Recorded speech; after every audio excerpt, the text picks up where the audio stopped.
कक्षा 9th, कक्षा 9th, विषय क्या है? संस्कृत। विषय क्या है? संस्कृत। कक्षा 9th, विषय संस्कृत। हम सीख क्या रहे? हिंदी से संस्कृत बनाना। क्या सीख रहे? हिंदी से संस्कृत बनाना। क्या सीख रहे? हिंदी से संस्कृत बनाना सीख रहे हैं। क्या सीख रहे हैं? हिंदी से संस्कृत बनाना हम सीख रहे हैं। तो जैसे मैं आप लोगों को इससे पहले प्रथम पुरुष को छोड़ करके उत्तम पुरुष और मध्यम पुरुष के बारे में बता दिया था। अब आज हमें क्या सीखना है? प्रथम पुरुष से संबंधित सीखना है। क्या सीखना है? प्रथम पुरुष से संबंधित सीखना है।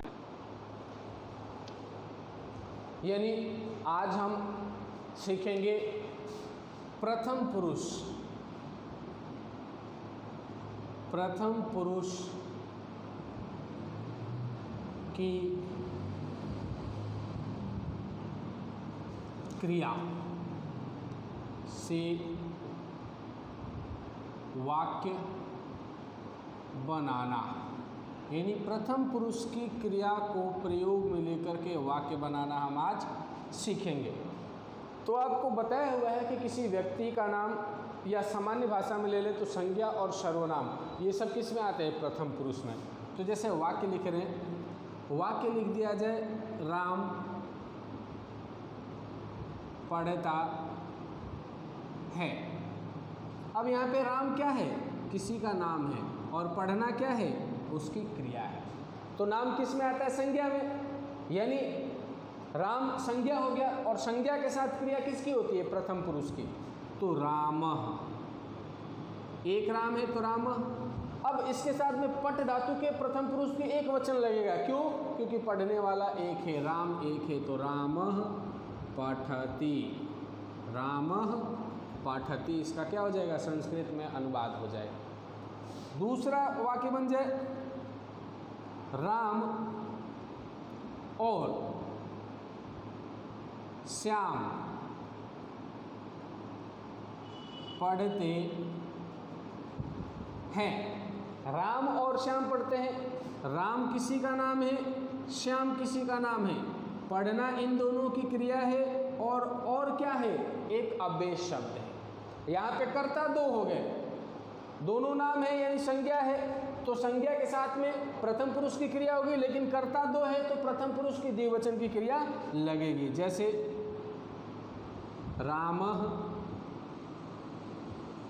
श्यामः, च के और के लिए च आता है। अब पठति पठतः, क्या हो जाएगा? पठतः, यानी राम और श्याम पढ़ते हैं।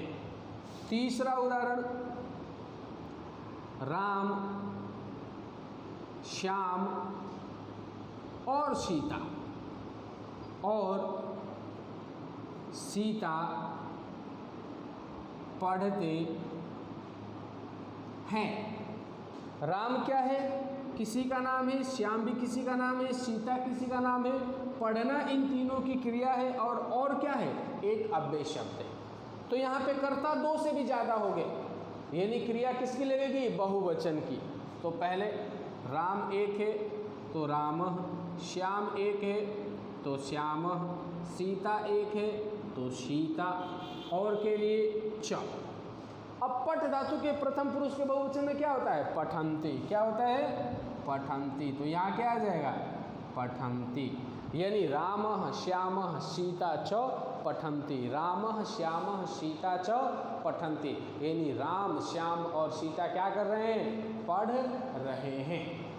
ये तो हो गया संज्ञा से संबंधित। अब आते हैं सर्वनाम शब्दों का प्रयोग करके। जैसे कह दिया जाए कि वह पढ़ता है, वह पढ़ता है।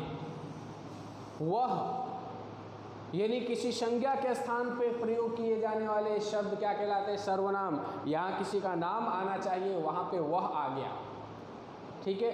वह हमेशा एक वचन को दर्शाता है। क्या करता है? एक वचन को दर्शाता है। तो वह सर्वनाम शब्द है, पढ़ना क्रिया है। तो वह के लिए क्या आता है? शह, और शह शब्द एक वचन को दर्शाते हैं, यानी पढ़ने वाला एक है। तो पठ धातु के एक वचन लगाना है, किसका? प्रथम पुरुष का। तो सह पठति। ठीक है, ये हो गया नंबर 4 में। नंबर 5 पे कह दिया जाए, वे दो पढ़ते हैं। वे दो पढ़ते हैं। अब ध्यान से देखें, वे दो एक सर्वनाम शब्द है। संस्कृत में वे दो के लिए आता है तौ। क्या आता है? तौ। पढ़ना इनकी क्रिया है। पढ़ने वाले कितने हैं? दो है। तो प्रथम पुरुष की द्विवचन पठति पठतः। क्या हो जाएगा? पठतः, यानी तो पठतः, वे दो पढ़ते हैं। अगला उदाहरण नंबर 6, वह सब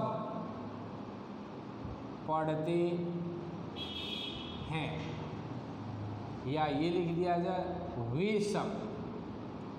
वे सब पढ़ते हैं। वे सब सर्वनाम शब्द है, पढ़ना क्रिया है। तो वे शब्द के लिए संस्कृत में क्या आता है? ते। अब वे शब्द बहुत से हो गए तो क्या आ जाएगा? पठन्ति। ते पठन्ति, यानी वे सब पढ़ते हैं। ते पठन्ति, यानी वे सब पढ़ते हैं। तो इस प्रकार से हम आज प्रथम पुरुष की क्रिया का प्रयोग करने सीखे। सबसे पहले आप लोगों को मैं उत्तम पुरुष और मध्यम पुरुष की क्रियाओं का प्रयोग करने सिखाया।